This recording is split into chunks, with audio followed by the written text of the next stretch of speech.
Hey everyone, I want to talk to you about a game I'm enjoying right now called Eagle Flight by Ubisoft. It is a PSVR game, and yes, you are an eagle, and yes, you are flying around a post-apocalyptic version of Paris. And I tell you what, I am really enjoying this game. There are a few things that they did that I think were really smart, and also maybe should have given an option to turn it off. But as far as as soon as we say we're flying around in the air like an eagle, people are instantly thinking, man, I'm gonna get sick because this game in VR made me sick, that game in VR made me sick. And I will say that this game did not make me sick whatsoever. And I want to tell you why. They put built-in blinders that will, as you are flying and dipping and going all over Paris, and you're going by the buildings, and anytime you get close to an object, it puts a little black blinder on you around your eyes, so it kind of gives you more tunnel vision, and that really helps. And if anyone has played Rigs, it's the same concept. When you boot up Rigs asks you if you kind of want to do, I don't know what they call it, but if if you're new to Rigs and you're not sure if you're going to get sick, put the safety options on. And that's really all it does in Rigs, as when you move rapidly, it kind of brings your sight in a little bit. So you'll see through the footage in the back that you'll see that coming in as I am flying around. Yes, the bird is sitting on your nose as you're flying, and you use your head to fly. Now, it would have been crazy to give the option to maybe have the move controllers and flapping your wings, but that might get old after a little bit as well. But you will move, and you will look, and you will tilt your head and kind of glide all through the city. And there are mission objectives, races, collectibles, like feathers. You can fly through the city. There's different types of feathers that make your nest stronger, I guess. I don't think they do anything but give you a number and a collectible column there. Then you can go down to the waters and actually catch fish, which is pretty cool too, and speeding up and making sure you catch a fish as it jumps out of the water. So that's pretty cool as well. Most of the missions are pretty easy at first, and I'll say about a few hours in, difficulty starts to climb a little bit. But I do like that even though the missions are, the first time you do it, it's single player, but then you can race as ghosts, and you can see where you stand in the world on how fast you are doing each course as well, and how it rates you. And I don't like to leave any course or any challenge without getting all 3 stars, so that's the OCD in me, and sometimes I'll be on a course for quite a while just to get the 3 stars.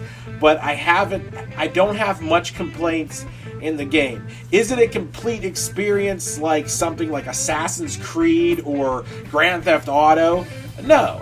But is it an open world flying game? Yes, but let's not forget that this has a $40 price tag attached to it, so it's not really, it's not priced at $60, so I can accept a little bit less in a $40 and I think this goes beyond an experience. Actually, this is actually a full game to me. So I think a $40 is a fair price, and you do get a good amount and a good quality amount of game for that $40 price tag.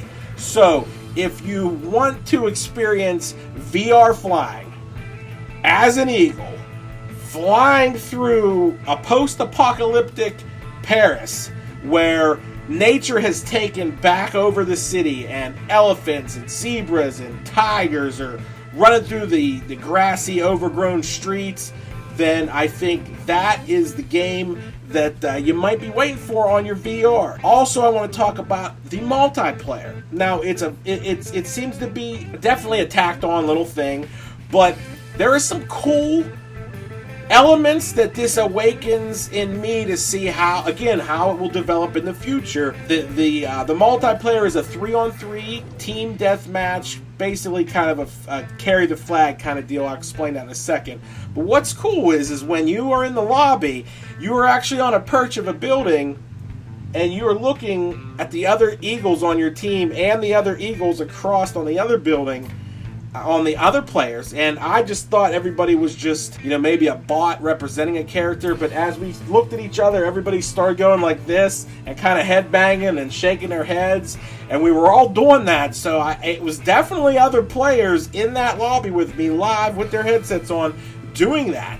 So I thought that was pretty cool, and that could lead to, who knows where that kind of, just seeing someone else in VR and seeing an avatar of them, albeit an eagle in this case, and they're able to move, and I see their motions. I thought that was pretty cool. But the multiplayer is a kind of a cool concept in itself. There's only one gameplay mode for the multiplayer, and as you start the match, a piece of food or carrion or whatever, there's a dead animal on the ground, and everybody's scrambling to go get it. Now, you do have some attacks. You do shoot this sonic, whatever it is, screech out of your mouth, and it will kill another eagle. But everybody's racing to get this dead animal. And then once you got the dead animal, now everybody, your team's blocking for you, and the other team is now trying to get it off of you, because you will drop it if they kill you. Your goal when you have this piece of meat or this dead animal, you are going to get back to your nest, and it's randomly changing each time the location. So once one team gets the prize back to the nest, then the location of the dead animal changes, and the nest changes, and you don't know where the nest is until you grab it. So there's no like camping or anything like that. So I think that was pretty smart as well. And just the freedom of being in a city. I've already been in space in VR. I've walked on the ground, which walking on the ground has been the thing that has made me most sick in VR. And I don't understand, maybe if your brain is expecting to have a locomotion or something with your equilibrium, doesn't feel right when you're walking. But for some reason, flying, and with the built-in blinders and safeties they have in here, I think it keeps you safe from the sickness.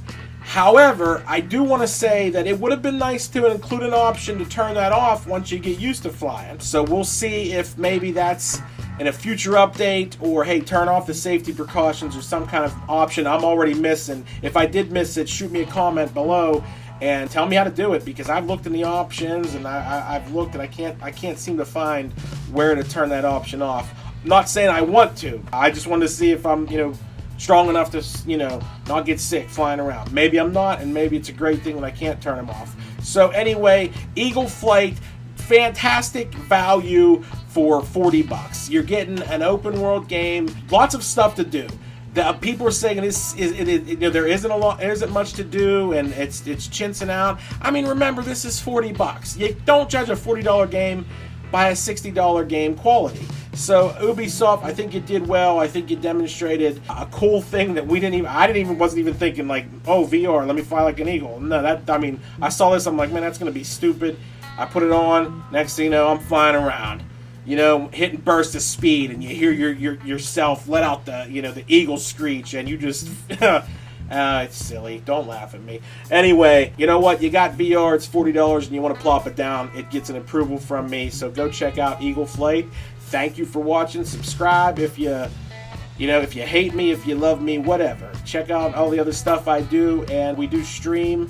Me and my boy Crash Talker every Thursday Eastern Standard Time on Twitch. And the show is called At the End of the Day. Random game every Thursday we stream. So thank you for watching, everybody. Have a good day.